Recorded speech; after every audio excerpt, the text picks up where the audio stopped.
ñuy wax est-ce que dinañ bàyyi xel yàlla. xanaa xamoon ne lay wax da koy wax sa aqulay taala. xanaa xamoon ne boo amee haine ci sa bopp sa raison day dem. waaw day dem de xol ngay waxee. waaw sa foi day dem kenn du am haine ci nit. et malheureusement loolu moo leen dal moo tax ku ci wax rek wayadi. barki yàlla yow war ngaa toog yow dëroon tiimal la nit ñi nga ni nit amu fa loolu mooy soxor. xam nga dafay am wax yoo xam naa ne guddi googu nag nelawuñ de. man dama yaakaar ne sax nag.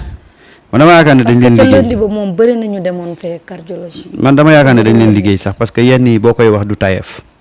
ndax yow yéen da nga mel ni ku dëgg liggéey ja. waaw parce que boo toogee fii naan ay terrain meeting bi amutoon nit. kon ña fa nekkoon xanaa ay sànq lañ la ñu woon. ma de damaa jaaxle sax. ña nekkoon foofu ay sànq non amul woon. yàlla nañu yàlla musal yàlla nañu yàlla musal ci haine. billaay wax dëgg yàlla haine da lay perdre loo la raison et la foi. ngay wax nit ñi di la. xeeb ci penc jullit du am haine. waaw jullit ku seytaane fees ci sa xel dëgg ak ci sa xol. rek mooy am haine. waaw tu n'es pas obligé de dire que meeting bi am na nit. waaw waaye ne déforme pas l'information. yow koy maandu ci rek. mooy dëgg nag. waaye toog nii toog nga xam ne meeting bi nit ñu bari ñoo tax sax ba mu am question problème de sécurité ba Ousmane mujj abrégé discours am. xam naa ay extraterrestres ñoo fa nekkoon. yow nga taxaw xëy di man daal yàlla nañu yàlla musal ci haine. haine baaxul de. déedéet. xam nga lu ma jaaxal nag ci meeting bi ça va. yow da nga ne da ngaa boycotté meeting ñëwaanoo directeur waanoo waaye léegi la sëyoon ci meeting bi ba nga ciy joxe sa wàll ci xew mi ku la dugal ci xew mi. man de doo maandu. man de moom ma jaaxal. nit day maandu ba nga amee fullaay boycotté nag nga waroon am. fulla bañ ci wax. waaw man de wax dëgg fa yàlla. waaye Ousmane nag moom foo jaar gaay wax ci moom mooy sujet débat man de bu ma sa dara safut. waaw du ma la jënti sa dara. man de jaaxal mais malheureusement voilà le Sénégal c'est-à-dire que c'est un pays boo xam ne ñi warta wax ñooy wax. kese. waaw ñi war a wax nag ñoo noppi. moo tax dëkk bi saa yoo xëyee rek jël loo xam dégg loo xam ne rek. mais nag ñoom ñëpp dañuy tuuti seen bopp ci penc mi. parce que nag gis nga Marieta. ça fait 1 an 8 mois ngeen topp benn jëmm lu ne ngeen waxoo ne yaay da ngeen koy jaxase ak askan wi. mu woote barki démb la mu amoon mu am lu ko ëpp. wallaahi. waaw kon yéen du ngeen toog def évaluation. xool def bilan yéen wax ji ngeen wax. lan la impacté. nan la impacté kon ngeen xam ne yéen seen wax ji ci yéen rek la yem ci yéen rek a ko gëm. c'est ça da nga leen di yërëm sax. voilà un peu man bu may wax ren ba déwén te gisuma ci résultat damay bàyyi. boo bàyyiwul xam. xam nga dafa am loo xam ne nit ñi dañ ko war a bàyyi xel. muy lan. le Sénégalais d'hier est différent du Sénégalais d'aujourd'hui. ak a leer. Sénégalais yi ba ñu jógee ne dañuy dugg ci politique la ñu jël bépp matukaay ci politique pour kenn du leen manipuler wala kenn du leen tromper. loo xam rek Sénégalais yow mi toog ci plateau bi loo xam Sénégalais yi xam nañ lu ko raw fuuf ba pare toog jàpp seen jàmbur. dama ne la ñu nekkoon ci période propagande. ñu jóge ci période propagande dem ci période diabolisation ak manipulation. loolu dafa jeex nag à partir du 24 mars 2024. 24 boobu noonu. ci la lépp jeex. jeex na de. fi mu nekk nii penc mi ku bëgg ñu déglu la ku bëgg ñu ànd ak yow da ngay dox ci dëgg rek. ak waxi nit. pour la première fois les Sénégalais font la promotion de l'excellence. Et quand je dis l'excellence c'est l'excellence à tous les niveaux. ci xam-xam ci doxin ci jikko ci foi. moo tax médiocre dañuy sonn. moo tax nag. fii nga gis ni coow li muy bari yëpp xoolal ñi koy yor parce que dañoo xat ci penc mi. waaw am fayul. waaw médiocre fayatul. fayatul bu njëkk ba da nga doon toog jël sa spécialité def ko manipulation ak diabolisation nga am ci xaalis bu bari. billaay di wax waxi dof. waaw di def jëf di sos di inventé waaye léegi nag loolu dafa jeex. tàkk ndax ka ko doon prôné nekkatu fi. déedéet léegi moom l'excellence rek. léegi à tous les niveaux il y a une rigueur dans le débat public. mooy da ngay am xam-xam xam li ngay wax boole ci diine boole ci dëggu boo ko defee rek nit ñi ànd ak yow. waaye nag bu fekkee ne da ngaa jóg pour manipuler on ne peut plus manipuler les Sénégalais. on ne peut plus parce que ñi dugg léegi ci espace public bi ñooñu ay borom xam-xam lañ. ak fu ñu mënti féete nag moo xam doomu daara ji moo xam mbéykat bi moo xam intellect ñëpp da ngay nekk ci dëgg rek. nit ñi déglu la. kese nekkoo ci dëgg nit ñi bala booy waxal lu dul sa aqulaay tàlla bul ci seet lu ci neex nit bu ci seet loo dépensoo boo ko defee rek nit ñi danañ la déglu. am na ñoo xam ne nag dépense la ñuy daw si plateau yi de.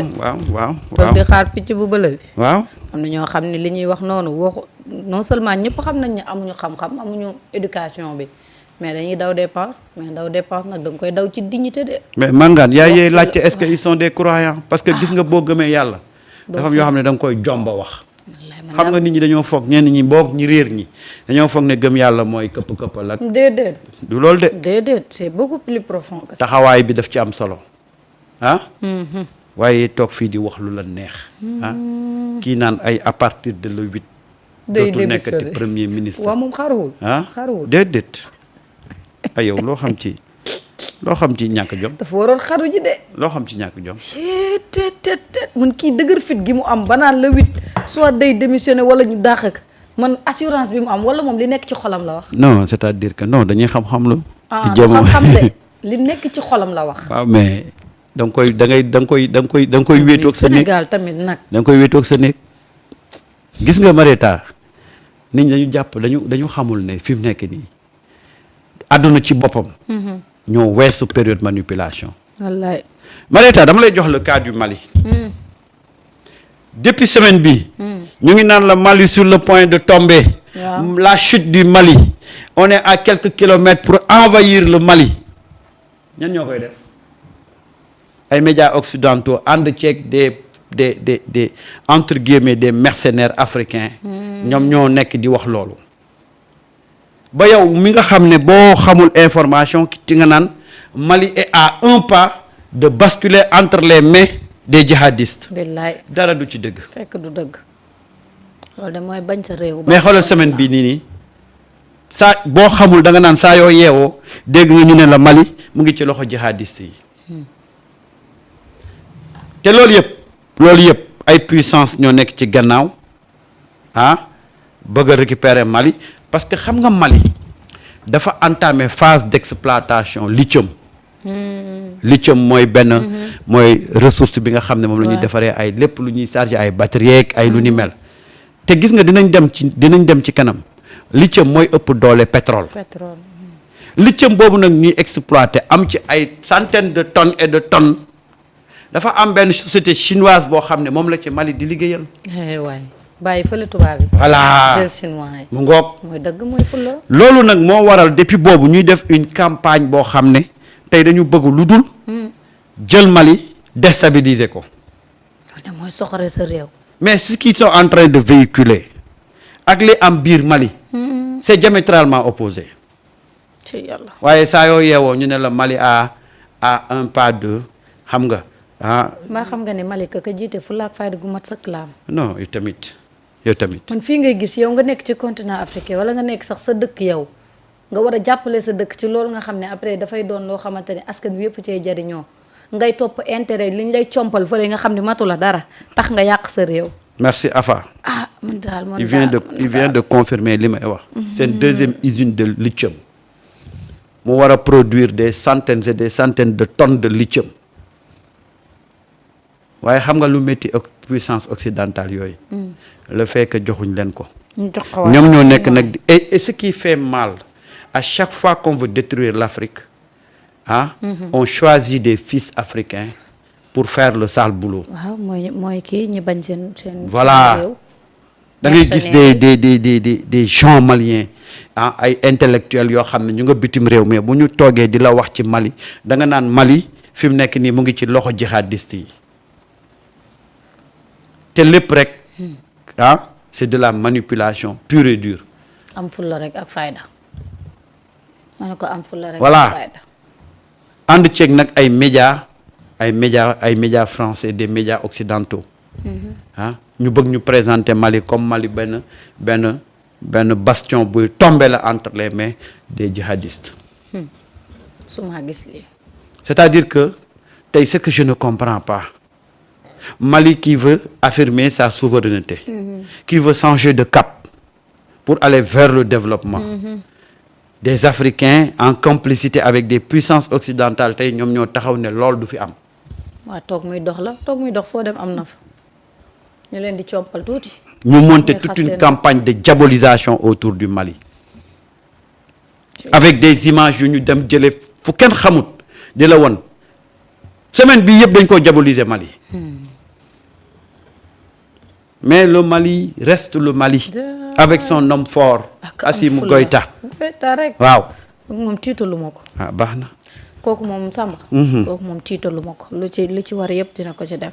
te am Mali de moo am fii ngay gis ku nekk ci gaal gi di ñaan gaal gi suux. mais loolu mooy te bu gaal gi suuxee doo ci mucc. loolu mooy problème bi. le fait que des pays africains ñu jël seen responsabilité ne dañuy assurer seen souveraineté. ay puissance étrangère ne du ci am. mais bu fekkoon ne puissance étrangère yooyu yëpp ca la yem amul problème. mais c'est des Africains des fils des Africains ñoom ñooy comploter avec ces puissances occidentales là pour déstabiliser nos États. c'est ça qui est dommage dans ce pays là. xam nga boo xoolee période esclavage. bu tubaab bi doon ñëw fii doon jël ay jaam. nit ñu ñuul ñi ñoo leen di jàpp. nit ñu ñuul ñi ñoo doon dem di leen jàpp. xeet googu dañ fee des ba tey. ndax ñooñu nag dañ fi bàyyi ay descendants. voilà. loolu day chaîne la di. da ngay am ay descendants yoo fi bàyyi benn yi moom lañu gis. c'est ça le problème de l'Afrique c'est-à-dire que ñun africains yi le problème fondamental de l'Afrique africains yi la. et tant que ñun africains yi changé wuñ on sera toujours comme ça. soo waxee nag ñu ne puissance occidentale yi ñoo ñuy exploité mais puissance occidentale yi lu ñu am Afrique rek c'est avec la complicité des Africains. man mosuma gis un peuple kaay affranchir ñu ne ñoo bañ duñu affranchiru bàyyi ñu rek ñu ñuy noot. bëgg lu bon. ah bëgg lu bon. kaay ñu tekki mbuum gi ñu la takkaloon pour nga mën a am sa liberté. nga bañ ne duma def loolu. man loolu mosuma koo gis ah waaw. yow nekk nga ci coupole puissance occidentale pendant des années amoo ci dara des fils de jóg ne dañuy affranchiru ay doomu Afrique taxaw ne loolu mënut a nekk ah mais. doy na waar ñooñu mooy jamonoy esclavage. di daan jàpp noir yi di leen jaay tubaab seen